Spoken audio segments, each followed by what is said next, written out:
चलो तो स्टार्ट करते हैं। ठीक है, तो आज की इस लेक्चर में बच्चों आपके साथ हम डिस्कस करेंगे क्लास 10th साइंस। ठीक है, और साइंस में डिस्कस करेंगे बच्चों आपके साथ फिजिक्स।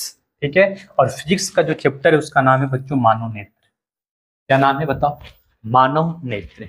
और मानव नेत्र में बच्चों आपके साथ हम डिस्कस करेंगे सभी objective question. All objective question को क्या करेंगे बच्चों, यहाँ पे हम रिवीजन करेंगे। सभी ऑब्जेक्टिव क्वेश्चन को क्या करेंगे आपके साथ रिवीजन करेंगे। ठीक है, तो पहला क्वेश्चन देखो आपका क्या है। मानव नेत्र के किस भाग पर किसी वस्तु का प्रतिबिंब बनता है? बताओ, मानव नेत्र के किस भाग पर किसी वस्तु का प्रतिबिंब बनता है? तो आपका आंसर क्या आना चाहिए बच्चों, बताओ। आपका आंसर होना चाहिए कि सर मेरा आंसर है दृष्टि पटल या फिर रेटिना। रेटिना या फिर दृष्टि पटल। तो करेक्ट आंसर क्या बनेगा बच्चों आपका? Option D. जैसे यहाँ पे देखो, एक मोमबत्ती है बच्चों आपके सामने दिख रहा है। इसका इमेज देखो कहाँ पे बन रहा है, यहाँ पे बन रहा है। और यहाँ क्या है, एक क्या है बच्चों, रेटिना। ठीक है, तो इमेज कहाँ पे बनेगा मानव नेत्र में? रेटिना। ठीक है, नॉर्मल विजन में कहाँ पे बनेगा बच्चों? रेटिना। तो करेक्ट आंसर होगा आपका ऑप्शन नंबर डी। नेक्स्ट बताओ, तारों के टिमटिमाने की व्याख्या किस सिद्धांत पर आधारित है? बताओ, तारों के टिमटिमाने, ठीक है, कि व्याख्या किस सिद्धांत पे आधारित है? तो आपका आंसर होगा बच्चों यहाँ पे ऑप्शन नंबर ए, अपवर्तन के सिद्धांत। किस सिद्धांत पे? अपवर्तन के सिद्धांत। नेक्स्ट देखो, नेत्र लेंस की फोकस दूरी अधिक हो जाने से, देखो अगर नेत्र लेंस की फोकस दूरी अधिक हो जाती है, ठीक है, तो कौन सी बीमारी होती है बच्चों, कौन सी दृष्टि दोष होती है बताओ। तो देखो, नेत्र लेंस की फोकस दूरी बढ़ जाने से क्या होता है बच्चों यहाँ पे, ठीक है, इमेज जो है वो रेटिना पे ना बन के, रेटिना पे ना बन के, ठीक है, इमेज कहाँ बनने लगता है बच्चों बताओ? रेटिना के पीछे बनने लगता है, रेटिना के पीछे बनने लगता है। ऐसा होता है क्यों? देखो, तो नेत्र लेंस फोकस, नेत्र लेंस की फोकस दूरी बढ़ने का कारण है बच्चों यहाँ पे कि इसका सिलेरी पेशियां जो होती है वो सिकुड़ जाती है और नेत्र की गोलक की कम हो जाती है। तो कम होने के कारण क्या होता है बच्चों बताओ? कम होने के कारण क्या होता है? ठीक है, जो फोकस होने लगती है वो रेटिना के, रेटिना के पीछे होने लगती है। ठीक है, रेटिना के पीछे होने लगती है। तो इस दृष्टि दोष को हम लोग क्या कहते हैं बच्चों? क्या कहते हैं? दूर दृष्टि दोष। क्या कहते हैं बताओ? दूर दृष्टि दोष। तो नेत्र लेंस की फोकस दूरी अधिक हो जाने से दूर दृष्टि दोष होता है। और आपको ध्यान रखना बच्चों कि दूर दृष्टि दोष में क्या होता है, दूर की वस्तु दिखाई देता है लेकिन निकट की वस्तु साफ दिखाई नहीं देता है। ध्यान रखना आपको कि दूर दृष्टि दोष में दूर की वस्तु साफ साफ दिखाई देती है, दूर की वस्तु साफ साफ दिखाई देती है। ठीक है, नेक्स्ट देखो, नेत्र में किसी वस्तु का बना प्रतिबिंब होता है। बताओ, नेत्र में किसी वस्तु का बना प्रतिबिंब होता है। बताओ, नेत्र में किसी वस्तु का प्रतिबिंब कैसा बनता है? तो आप यहाँ पे देख रहे होंगे कि सर यहाँ पे एक पेड़ है, ठीक है, इस पेड़ का प्रतिबिंब जो है यहाँ पे बन रहा है रेटिना पे, और हमें यहाँ पे उल्टा दिखाई दे रहा है और छोटा दिखाई दे रहा है। ठीक है, और आप सभी को पता है बच्चों कि उल्टा प्रतिबिंब जो होता है, ठीक है, उल्टा जो प्रतिबिंब होता है बच्चों क्या होता है? वास्तविक होता है। ठीक है, वास्तविक होता है। तो मानव नेत्र में जो प्रतिबिंब बनता है बच्चों वो उल्टा बनता है, वास्तविक बनता है और छोटा बनता है। ठीक है, तो करेक्ट आंसर क्या बनेगा बच्चों आपका? ऑप्शन नंबर सी, वास्तविक उल्टा और छोटा। वास्तविक उल्टा और छोटा। ठीक है, नेक्स्ट देखो, जो नेत्र निकट की वस्तु को स्पष्ट नहीं देखता है, बताओ क्या कर रहा है यहाँ पे बताओ? निकट की वस्तु को स्पष्ट नहीं देख रहा है। ठीक है, निकट की वस्तु को स्पष्ट नहीं देख रहा है, इसका मतलब है बच्चों कि दूर की वस्तु को स्पष्ट देख रहा है। किसका? दूर की वस्तु को देख रहा है, दूर की वस्तु को देख रहा है। तो कौन सा दृष्टि दोष होगा? तो आप बोलोगे कि सर यहाँ पे जो दृष्टि दोष होगा वो होगा दूर दृष्टि दोष। क्या होगा? दूर दृष्टि दोष। तो करेक्ट आंसर बनेगा बच्चों आपका ऑप्शन नंबर ए, दूर दृष्टि दोष। ठीक है, और दूर दृष्टि दोष में प्रतिबिंब कहाँ बनता है बच्चों? तो आपको ध्यान रखना है, ठीक है, बियॉन्ड द रेटिना, रेटिना के पीछे। कहाँ बनता है? रेटिना के पीछे बनता है। ठीक है, नेक्स्ट देखो, श्वेत प्रकाश की किरण जब किसी प्रिज्म से होकर गुजरती हैं तब जो रंग सबसे अधिक विचलित होती है वह है, बताओ। कहने का मतलब हुआ बच्चों यहाँ पे कि सबसे ज्यादा विचलन किस कलर का होता है। देखो, तो हम क्या जानते हैं बच्चों यहाँ पे, ठीक है, सबसे ज्यादा विचलन किसका होगा, ठीक है, जिसका तरंगदैर्घ्य सबसे कम होगा, ठीक है, जिसका तरंगदैर्घ्य सबसे कम होगा उसका विचलन क्या होगा बच्चों, ज्यादा होगा, ठीक है। तो सबसे कम तरंगदैर्घ्य किसका होता है, सबसे कम तरंगदैर्घ्य की बात करें बच्चों, कम तरंगदैर्घ्य की बात करें तो कौन होता है बच्चों यहाँ पे, बताओ, बैगनी, बैगनी, ठीक है, कौन होता है, बैगनी, ठीक है।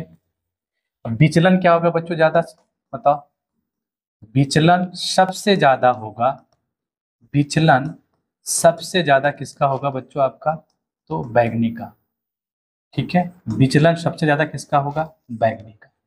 सबसे कम तरंगदैर्घ्य बैगनी का और सबसे अधिक विचलन बैगनी का। तो यहाँ पे क्या पूछा है बच्चों यहाँ पे आपसे, ठीक है, जो रंग सबसे अधिक विचलित होती है, तो करेक्ट आंसर हो जाएगा बच्चों आपका ऑप्शन नंबर सी, बैगनी, ठीक है, बैगनी, ठीक है। और अगर आपसे पूछ दे बच्चों यहाँ पे कि सबसे ज्यादा तरंगदैर्घ्य किसका होता है, ठीक है, सबसे ज्यादा तरंगदैर्घ्य की बात करें, सबसे ज्यादा तरंगदैर्घ्य की बात करें,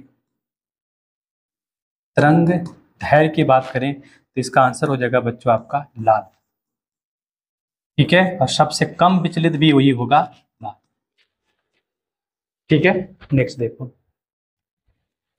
अपने लेंस की फोकस दूरी को बदलकर, अपने लेंस की फोकस दूरी को बदलकर दूर या निकट की वस्तु को साफ साफ देख सकने के आंख के गुण को कहते हैं, क्या कहते हैं बच्चों, तो आपको पता होगा इसका आंसर होगा समंजन क्षमता। करेक्ट आंसर क्या बनेगा बच्चों यहाँ पे, समंजन क्षमता, ठीक है। नेक्स्ट देखो, जरा दृष्टि दोष से पीड़ित व्यक्ति का उपचार किस प्रकार के लेंस से किया जाता है, बताओ।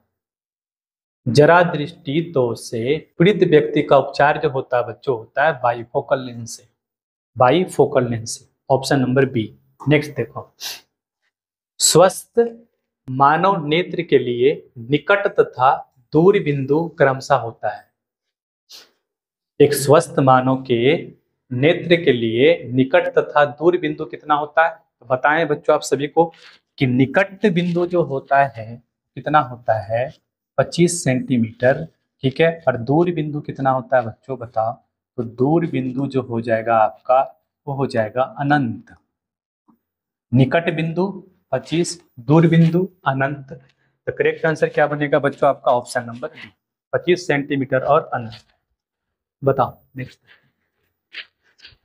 विभिन्न दूरियों पर, विभिन्न दूरियों पर की वस्तुओं के प्रतिबिंब को फोकस करने के लिए आंख के लेंस की फोकस दूरी परिवर्तित होती है किसके द्वारा, बताओ क्या होगा इसका आंसर, बताओ, क्वेश्चन पढ़ो बताओ इसका आंसर क्या होगा। तो करेक्ट आंसर हो जाएगा बच्चों आपका सिलियरी पेशियां। देखो ये जो रेड कलर का दिख रहा है बच्चों, ये वाला यहाँ पे ये क्या है बच्चों बताओ, सिलियरी पेशियां। तो करेक्ट आंसर हो जाएगा क्या यहाँ पे, ऑप्शन नंबर सी, सिलियरी पेशियां, ठीक है।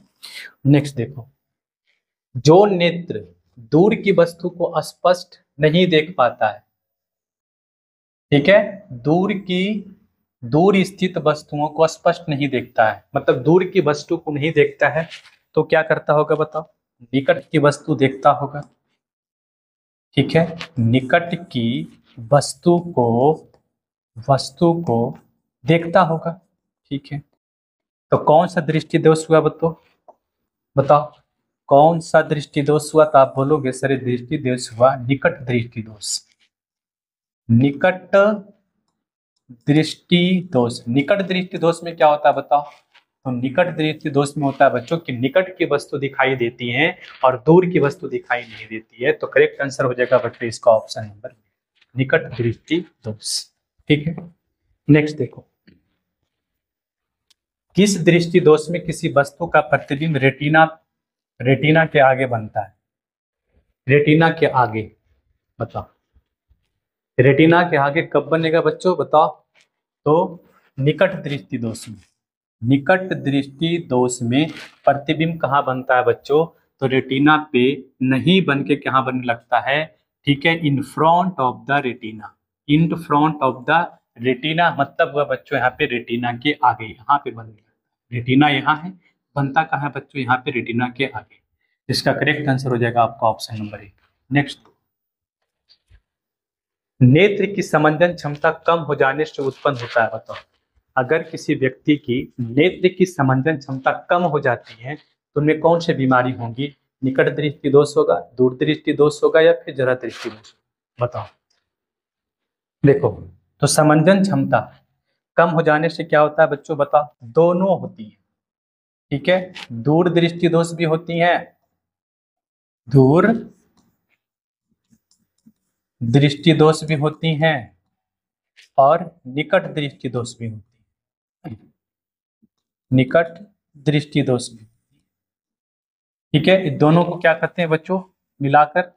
जरा दृष्टि दोष। जरा दृष्टि दोष। तो करेक्ट आंसर हो जाएगा आपका क्या बता? ऑप्शन नंबर सी, जरा दृष्टि दोष। नेक्स्ट देखो, चंद्रमा पर खड़े अंतरिक्ष यात्री को आकाश प्रतीत होता है कैसा? काला। Option number D. नेक्स्ट देखो, श्वेत रंग कितने रंगों के मेल से बना होता है? बताओ। श्वेत रंग जो है वो कितने रंगों के मेल से मिलकर बना होता है? तो आप बोलोगे कि सर इसका आंसर जो होगा, इसका आंसर जो होगा मेरी तरफ से 7। क्या होगा? 7। कौन कौन सा है, इसको कैसे याद रखेंगे? ठीक है, तो इंग्लिश में बच्चों आपको याद रखना है, तो आप याद रखना विबग्योर। ठीक है, विबग्योर। ठीक है, इसका मतलब क्या हुआ? इसका मतलब हुआ बच्चों आपका V से हो गया वायलेट, ठीक है। I से हो गया इंडिगो, ठीक है। B से हो गया ब्लू, और G से हो गया ग्रीन, और Y से हो गया येलो, ठीक है। O से हो गया ऑरेंज, ठीक है, और R से हो गया रेड। ठीक है, तो इंग्लिश में आपको याद रखना है, तो कैसे याद रखोगे बताओ? विबग्योर से, ठीक है। और हिंदी में कैसे याद रखेंगे बच्चों बताओ? बैजनी, बैजनी पिनाला। ठीक है, इसका मतलब क्या हुआ? इसका मतलब हुआ बच्चों आपका यहाँ पे, ठीक है, बै से हो गया आपका बैगनी, ठीक है, बैगनी। जा से हो गया जामुनी, जा से क्या हुआ बच्चों? जामुनी, ठीक है। नी से हो गया नीला, ठीक। हा से हो गया हरा, और पी से क्या हुआ? पीला, और ना से क्या हुआ बच्चों आपका? नारंगी, और ला से क्या हुआ बताओ? ला से हो जाएगा आपका लाल। ठीक है, तो इंग्लिश में आप क्या याद रखोगे? विबग्योर, और हिंदी में क्या याद रखोगे बताओ? बैजनी पिनाला। ठीक है, चलो नेक्स्ट देखो, दृश्य प्रकाश में किस वर्ण का तरंग दैर्घ्य अधिकतम होता है? बताओ। दृश्य प्रकाश में सबसे अधिक तरंग दैर्घ्य किसका होता है? तो हम बताए हैं बच्चों आपका कि सबसे ज्यादा तरंग दैर्घ्य उसी का होगा जो सबसे कम विचलन होगा। तो सबसे कम विचलन यहाँ पे किसका है बच्चों? लाल का। तो सबसे ज्यादा तरंग दैर्घ्य किसका होगा? लाल का। करेक्ट आंसर हो जाएगा ऑप्शन नंबर बी। ठीक है, नेक्स्ट देखो, इंद्रधनुष। इंद्रधनुष का बनना किस परिघटना पे आधारित है? इंद्रधनुष का बनना किस परिघटना पे आधारित है? बताओ, इसका आंसर क्या होगा? इसका आंसर हो जाएगा बच्चों आपका ऑप्शन नंबर सी, प्रकाश का वर्ण विक्षेपण। Right answer is the option number C. ठीक है, नेक्स्ट, जो नेत्र निकट स्थित वस्तु को साफ नहीं देख पाता है। देखो, निकट स्थित वस्तु को साफ नहीं देख रहा है, इसका मतलब है दूर की वस्तु दिखाई दे रहा है, ठीक है। दूर की वस्तु दिखाई दे रहा है, अगर दूर की वस्तु दिखाई दे रहा है तो कौन सा दोष होगा बच्चों? बताओ। आप बोलोगे सर ये दोष हो जाएगा दूर दृष्टि दोष।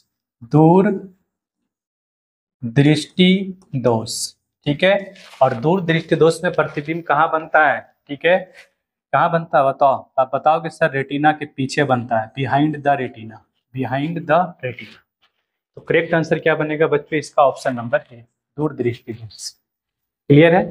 नेक्स्ट है, किसी कोलाइड विलयन में निलंबित कणों से प्रकाश के प्रकीर्णन को कहा जाता है, क्या कहा जाता है, टिंडल प्रभाव, ऑप्शन नंबर बी। नेक्स्ट देखो, समान मानव नेत्र का दूरबिंदु कितना होता है, बताओ। समान मानव नेत्र को दूरबिंदु कितना होता है, बताएं आपको। दूरबिंदु होता है अनंत,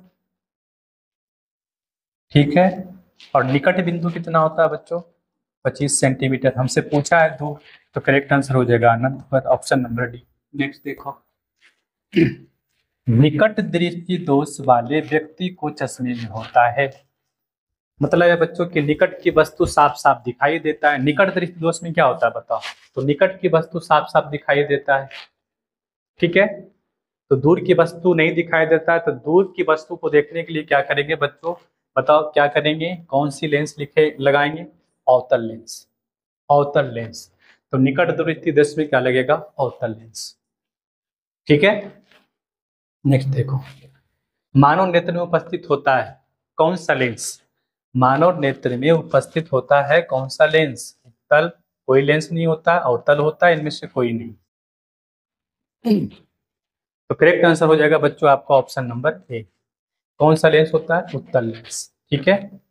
नेक्स्ट देखो, निम्न में से किस दृष्टि दोष में नेत्र को क्रिस्टलीय लेंस धुंधला अप्रदर्शित हो जाता है, जिसमें होता है मोतियाबिंद, क्या होगा बच्चों, मोतियाबिंद, ऑप्शन नंबर बी। नेक्स्ट देखो, स्पेक्ट्रम प्राप्त करने के लिए, क्या प्राप्त करने के लिए, स्पेक्ट्रम प्राप्त करने के लिए किसका उपयोग किया जाता है, प्रिज्म का, ऑप्शन नंबर डी, प्रिज्म का। नेक्स्ट देखो, अभी बताएं इसका, ठीक है।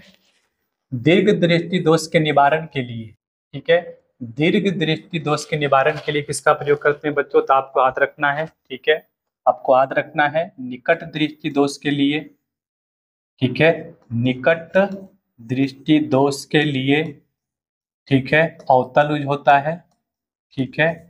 और दूर दृष्टि दोष के लिए क्या होगा बच्चों, दूर दृष्टि दोष के लिए यूज किया जाता है, ठीक है, उत्तल लेंस, उत्तल लेंस, ठीक है, उत्तल लेंस। जैसे यहाँ पे देखो कौन सा लेंस का उपयोग किया गया है, उत्तल लेंस। तो करेक्ट आंसर होगा बच्चों आपका ऑप्शन नंबर बी, उत्तल लेंस, ठीक है। नेक्स्ट, प्रिज्म में से प्रकाश की कौन सी परिघटना होती है, बताओ।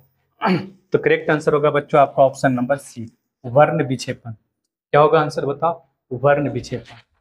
नेक्स्ट देखो, प्रकाश के किस रंग का तरंगदैर्घ्य सबसे कम होता है, बताओ। सबसे कम तरंगदैर्घ्य की बात करें तो एक बार लिख देते हैं बच्चों यहाँ पे, सबसे कम तरंगदैर्घ्य जो होगा होगा बैंगनी का, ठीक है, बैंगनी का। तो करेक्ट आंसर हो जाएगा बच्चों यहाँ पे, ठीक है, बैंगनी, ठीक। नेक्स्ट देखो, आकाश का रंग नीला प्रतीत होता है, आकाश का रंग नीला प्रतीत क्यों होता है, आप बताओगे इसका आंसर क्या होगा बच्चों, यहाँ पे प्रकाश के प्रकीर्णन के कारण, प्रकाश के प्रकीर्णन के कारण, ठीक है। नेक्स्ट देखो, आंख व्यवहार होता है, बताओ आंख जो है बच्चों यहाँ पे किस तरीके से व्यवहार करता है, कौन सी लेंस का व्यवहार करता है, तो उत्तल लेंस की तरह काम करता है, उत्तल लेंस की तरह, ठीक है। नेक्स्ट देखो, एक साधारण प्रिज्म में कितने सतह होते हैं, बताओ। एक साधारण प्रिज्म में कितने सतह होते हैं, 6, 4, 5, 3। आपका आंसर क्या आना चाहिए, तो आप बोलोगे सर कि मेरा आंसर जो है वो 5 है।